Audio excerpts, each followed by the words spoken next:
Good morning, love. It's clearly morning. I don't even know where to start.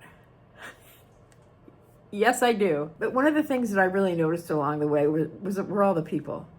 I really have connected in the last few days that every single person I meet is another story.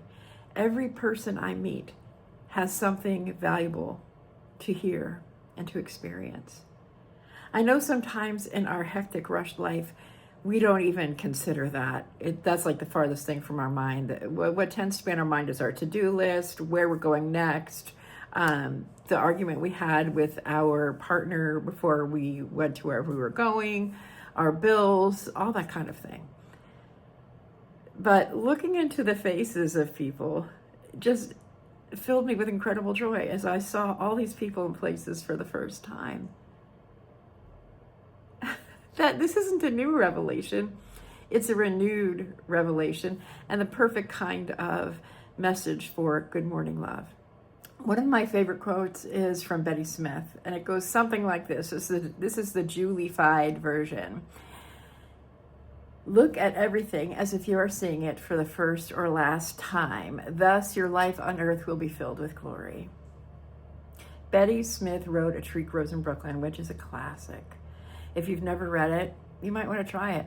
I didn't read it until I was in my 40s, and I wish that I had read it when I was younger so I could have read it aloud to my children as they were growing up. There's lots of great lessons in there, including that one. Yesterday was a very hectic day for me. I crossed 3 state lines. I hugged brand new trees in 2 of those states. And when I finally pulled into the place where I slept last night, I was a rickety old lady. When I started this adventure someday in 3 states away, I was full of vim and vigor, and I was touring around places that I hadn't expected to. And on this longest travel day that I'll be having on this whole road trip that you'll be seeing more about in a couple of weeks, I said, I'm not going to stop anywhere. I'm not going to stop anywhere today. I started later than I expected because I was so enamored with where I was. And as I drove to remote parts of Colorado and Kansas, I was miles between places where I could stop. I'm just grateful that I had the presence of mind in Colorado to stop at a place called Loaf and Jug twice, 2 different spots, so that I could use a restroom at the first one. And the second one, I just said, I need to fill my tank before I head out on the road. Boy, am I glad that I did that. So I'm so grateful that you're here watching today. Oh, one PS. So I just really want to remember this. As I wrote Good Morning Love this morning, because Good Morning Love, the video, started with a column that I write on Facebook every day. If you're not my Facebook friend, you could still read them because it's open to the public. But I woke up, I didn't even leave bed before I wrote Good Morning Love. And I'd taken about a 6-week hiatus from writing them. No, not 6 week, almost a whole month. Without notice, I just stopped writing.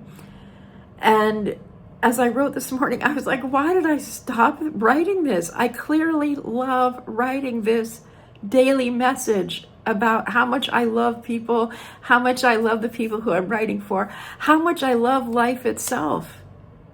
So why do we deny ourselves the joy of doing what we love? Maybe there's someone watching this video who needs to hear that. Maybe I'll put this in the front of the video. You'll know. When you're watching this, you'll know if this is the beginning or the end. And I do hope you'll comment. I do hope you'll subscribe. I do hope you'll feel some little niggle of inspiration from this message, because I really ought to be on the road. I'm meeting a friend later today, but here I am talking to you because I believe in the power of these messages and the deep hope and desire that you'll take them in and receive them with love. So, good morning, love. May your day fill you with joy, quiet joy even. And when you look into the faces of the people you've never met, I hope you will recognize them as a person worthy of care, affection, wonder. One of those people gave me a Band-Aid this morning. And another one was sitting at his desk working out some paperwork. And when I saw him walk by the window, I'm like, oh, Nebraska basketball. Huh, he must be a fan. Perfectly ordinary person in many ways. But to me, simply taking that moment to recognize a tiny slice or sliver of humanity there, it made a big difference. Thanks for watching, and I'll see you on the next video. Good morning, love.